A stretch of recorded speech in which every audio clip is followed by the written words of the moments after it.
This week, we've got racing results from MWXC, news about upcoming events from AXCC and IXCR, and unfortunately, the death of another UTV series. So strap in as we bring you up to the race pace.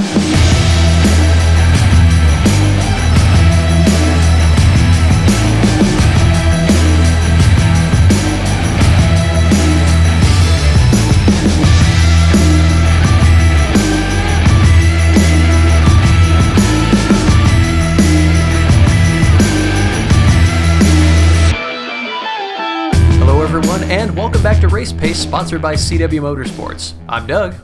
And I'm Chad. Just in case you thought it was only going to be Chad from here on out for the rest of the racing season, sorry to disappoint you. Or maybe I've saved you. I don't know, but I'm back. I would go for the saving route. Yeah, last week I had just gotten back from a camping trip with my daughter, but by camping, I mean we drove the entirety of the way around Lake Michigan. Like, we went up through Michigan, across the UP, down the Wisconsin side, back across, through Illinois to Indiana. And we did it in the back of the Expedition. We just put an air mattress there and took a cooler and some other stuff, and it was literally just like extreme minimalist camping. It was a great trip. We had an absolute ball, but actually probably saved our butts because it was Saturday night into Sunday morning. Not only was there a thunderstorm, but it was hail. It was one of these thunderstorms where, the sky was just, the lightning was coming so rapidly it looked like a strobe light. Like, there was no break between the lightning, and it's just pouring cats and dogs. And then I start hearing the tink tink tink tink off the roof of the truck, and this was about 5:30 in the morning. So it probably saved our bacon, honestly, versus trying to tent camp. Yeah. Well, it sounds like it'd be a good time. It was something different for sure. We had some vague plans about we're stopping here this night, we're stopping there this night, but a lot of it was just you'd see a road sign. Hey, you want to go do that thing? Sure, and you just go do it. It's just an excuse to get away for a little bit, which was really nice. Yeah. No, sounds like it was a good time, but basically, I messaged Doug, and he's like, yeah, I'm not getting back until later. And I was like, don't worry, I got it this week then. So we're done. Just trying to give you a break. You did. And I apologize. We actually had some video from IXCR that it never made it into the show because I got back so late. You'd already recorded, you'd already produced, and it didn't happen. So it didn't work out. Maybe we can just cut in a couple clips for him here at the end. We probably could make something like that work. But Jeff Rowland really does some very nice video work over there at IXCR. And if you don't know him, he's the one that does Boosted TV. Yeah. And so he's been trying to get us video footage of the events he's at. And so, Jeff, we really do appreciate it. It was not a slight against you. We just didn't want to use your footage. That was not it at all. It turned into a mess of a weekend, and we were just trying to get a show done. So please keep that coming if it's not too much trouble. We really do appreciate it. And honestly, speaking of IXCR, they got another race coming up here pretty quick this coming weekend, the 22nd in Attica, Indiana, and that is not at the Badlands. So still in Attica, but if you show up at the Badlands, you will be disappointed. Yeah. There's a bunch of guys I think going to head up there, it sounds like. So IXCR always puts on a good event. They just always put on a professional, good event. No complaints with them. And honestly, they're easily right now the numbers champion in terms of if you want a big field of UTVs to race against. AXCC, MWXC, the rest of the series out there are putting on great events, and they're getting decent turnouts, but they are not getting the kind of turnouts that IXCR is in terms of having, 40 or more UTVs to race against. So if you like a big field, definitely need to check them out. Well, I think IXCR is guaranteeing the highest payout, aren't they? That helps. Yes. Yeah. Yes, they are currently. So, in other news that is less thrilling, LACC down there in Louisiana, they announced it wasn't was it this weekend? I think it was this weekend. It was prior. It was sometime like midweek or late or very early in the week, but yeah. They announced that they will no longer be running side-by-sides after this year. I think they have one round left, and that will be their final. Bubba, we're so sorry, man.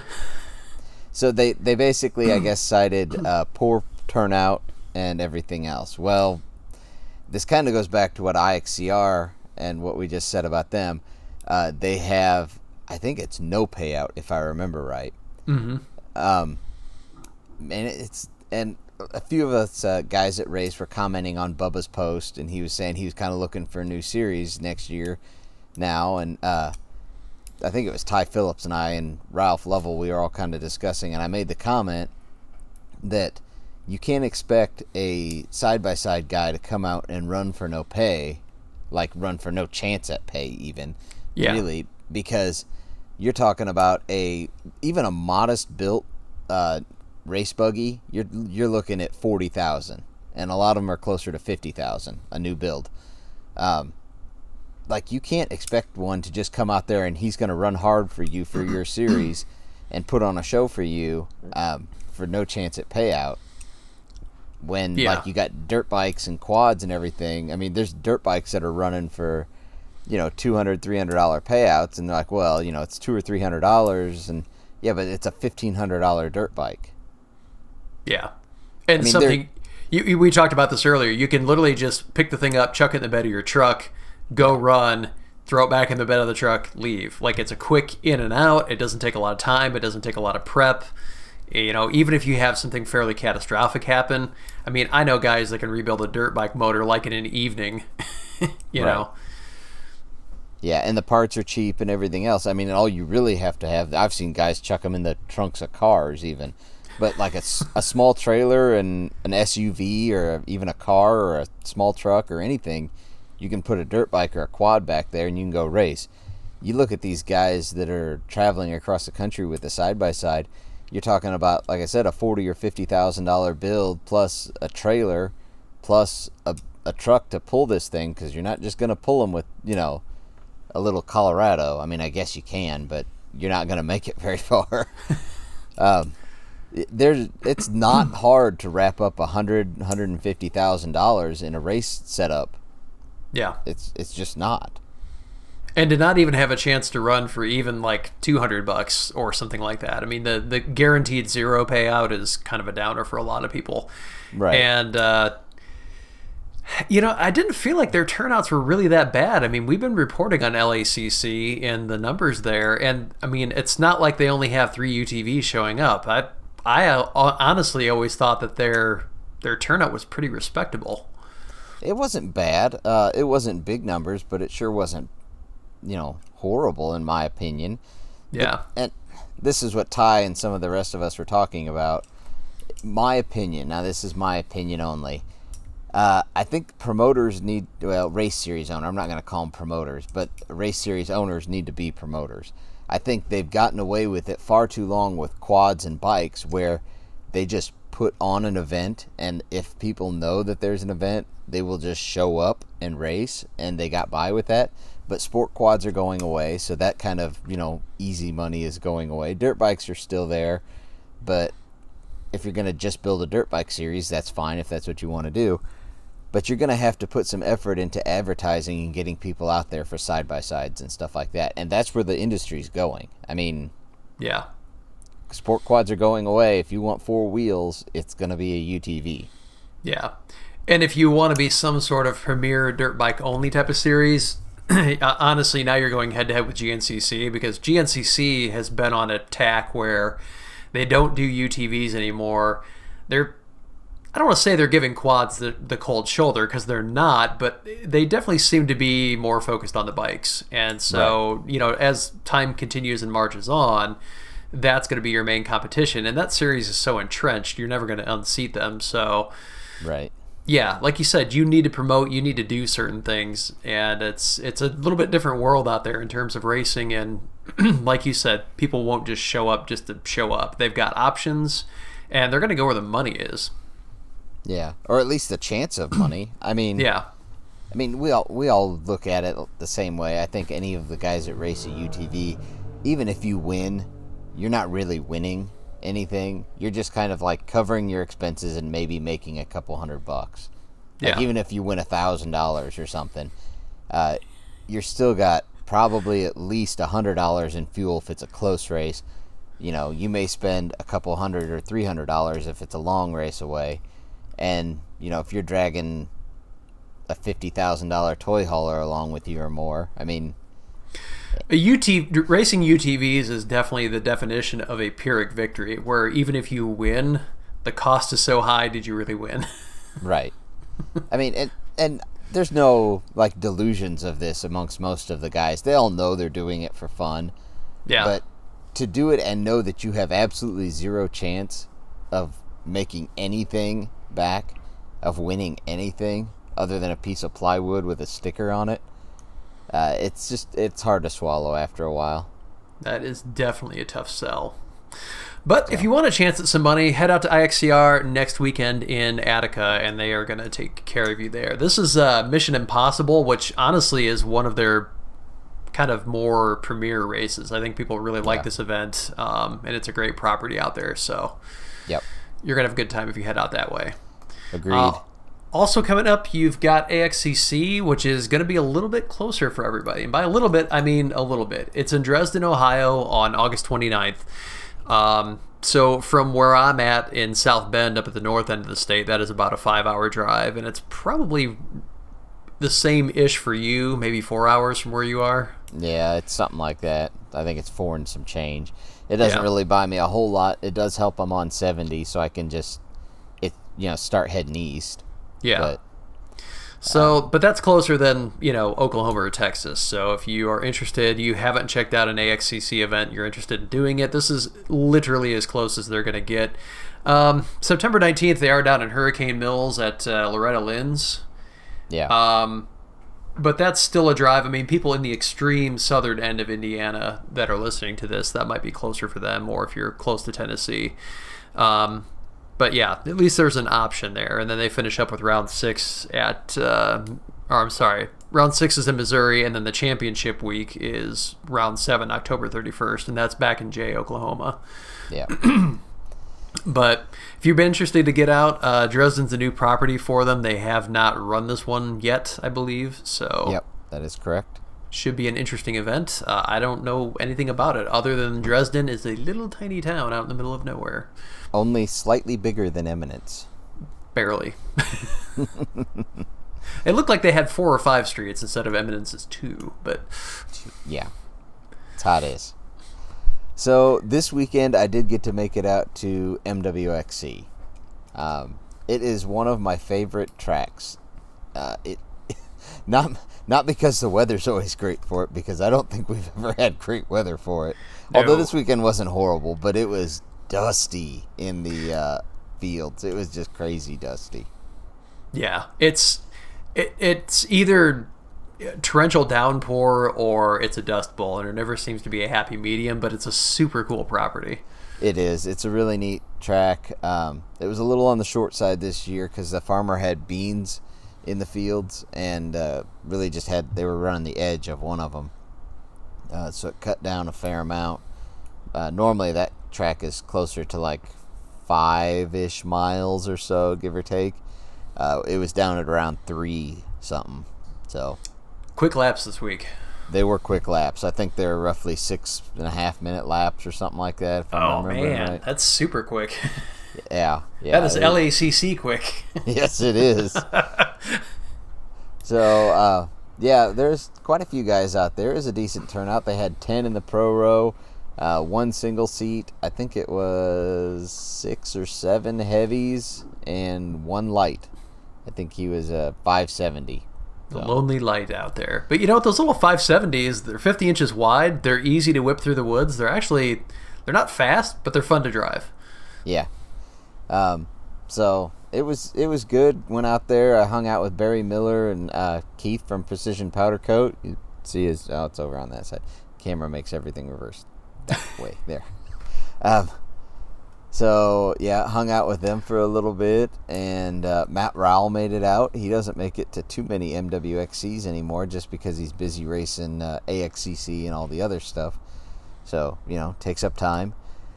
He did make it out there and put the hurt on everybody, though, because Rowell actually finished in first, and then we ended up having Barnes, Larison, Miller, and Hecker rounding out the top 5 there. But Rowell shows up just to embarrass everybody, and then he'll he'll disappear again for a while. Yep, he's like a Yeti. No, he was just screaming. I think by the second lap, he had like a 2-minute lead on John Barnes in second. Oof.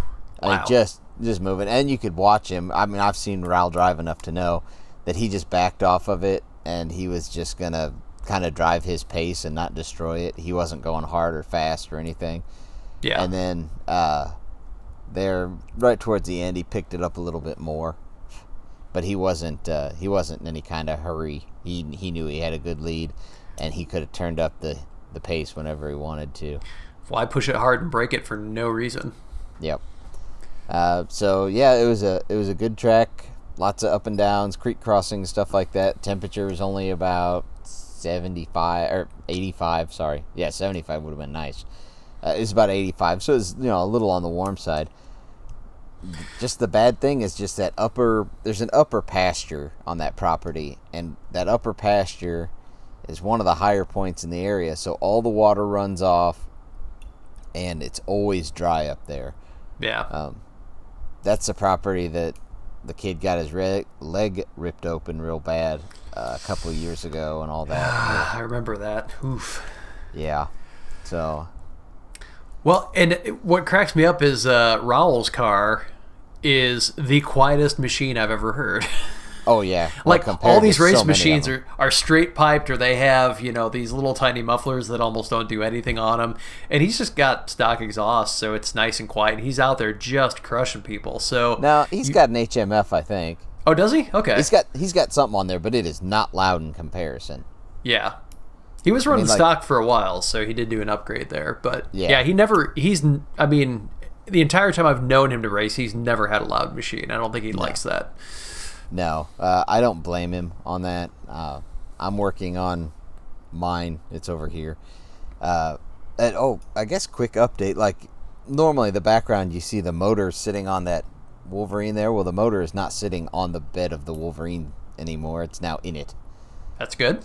So, yeah, it's we got it back together. My dad and I worked on it this afternoon for 3 or 4 hours and got the cylinder put on, the head put on, and the motor's in it, and the bed sitting on it, and I think all that is needed, he didn't have an oil filter for it.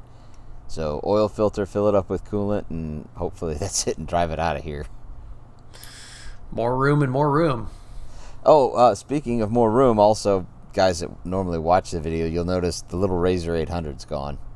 I was going to let you say that. I didn't want to speak out of turn there, but yes, you're actually getting your shop back. I am getting space back in my shop. It's almost going to be empty in here, and I won't know what to do with myself. That is a total lie. I'll have 1.5 million things to do. Hey, I've got 1 letter and 2 numbers for you. Okay. E85. There's some sitting over there. You doing it? Yeah. You got to do a tune for it? Yeah, it's not tuned yet for E85, but it will be. The nice. E85 is in the tank. I have a 2020 fuel pump in it. I should have some videos coming out here soon. I've been videoing my progress and all that. I'm going to kind of throw it together and maybe do a 1 or a 2-part video, something like that. But yeah, the fuel pump's in, the injectors are changed, the plugs are changed, the ECU is back in it. I have to change the wastegate and set the crack pressure. And I have to finish my exhaust that I'm doing because I have a ironclad sitting over here on the shelf, but I am not a fan of straight pipes, as we were just talking about. So yeah, that's off, and I'm going back with I'm using stock components because it's 2.5-inch exhaust. It's not super small for only a 900cc machine, but I gutted the cat, so it's no longer California legal. Darn. And I ordered another muffler because I didn't want the heavy and super quiet stock muffler. I wouldn't mind that, but I want to hear the turbo talk a little bit, Sure. So I got another muffler coming. Well, actually, I ordered it 3 weeks ago, and apparently, COVID is taking out mufflers, so muffler lives matter or something. And I finally just canceled it because they kept saying, oh, it'll be delivered, by Wednesday this week. And then Wednesday would come and go, and they're like, oh, it'll be delivered Wednesday of next week. I'm like, how can you be off by a week? and then keep doing it. Right. So when you go E85, do you need to change fuel lines out? I don't know what comes stock on those, but I know E85 will destroy like normal cheap fuel lines. So do you have to do any like replumbing or? Nope. No, on these it'll handle it just fine. It's not a problem. The only thing you need to do is drain all the fuel out because you just don't want them mixing much. And you can have a little bit, but not much. I bought a electric transfer pump that I can just stick right in there, pump all the fuel out. So I pumped all the race fuel out. It was running on 100 octane and pumped it all out, and now we're running E85. Well, it's not running anything yet. It's in the tank. It's thinking about it. Yeah. When it fires, it'll be on corn. So nice. It's super cheap race fuel. I mean, it's easy to make power on. Your gas mileage is terrible, so you better make sure you're full when you start a race. But yeah. Totally worth it. From what I'm told, and I'll tell you who did it. I'll tell you who did it now. Is Andy at Power Tunes. He's out of Washington. Mm-hmm. Pretty sure Washington, Oregon, Washington. He's somewhere way over there on the west side. But he said you'll use 30% more is what they're seeing. Yeah. That sounds about right, because even in just a normal passenger car, you're going to take at least a 20% hit, just in not a race car. Right. So he basically said you'll make an hour-long race, no problem. Just make sure you're topped up. Any more than that, you might need to pit for fuel. Yeah. But basically, that car is going to be a short course car, so I'm not running hour-long races even. I'm running 15-minute heats. Yeah, exactly. So, I mean, I'll fill it up and I'll run an entire event and have half a tank or better. I mean, yeah. So it's not a problem. Nope, I honestly didn't know you were going E85. I was just going to egg you into it, but look at you. No, I was going E85. I was going to try and egg you into it. I didn't know that you... Well, see, there you go. I got my tester sitting over here up on the windowsill. I had to test and see that the fuel was up to snuff. So we're good. I gotta do that now. It's a new thing. So nice. Well, that's about what we've got for you this week. There's some events coming up, and had some fun at MWXC yesterday, but there's still plenty of racing this season. There's going to be another Wagler short course event coming up here in a little bit. And there's lots of talk out there about possible new short course venues and different things coming on. So 2021 could be an interesting year in terms of what racing looks like in Indiana and kind of the Midwest in general.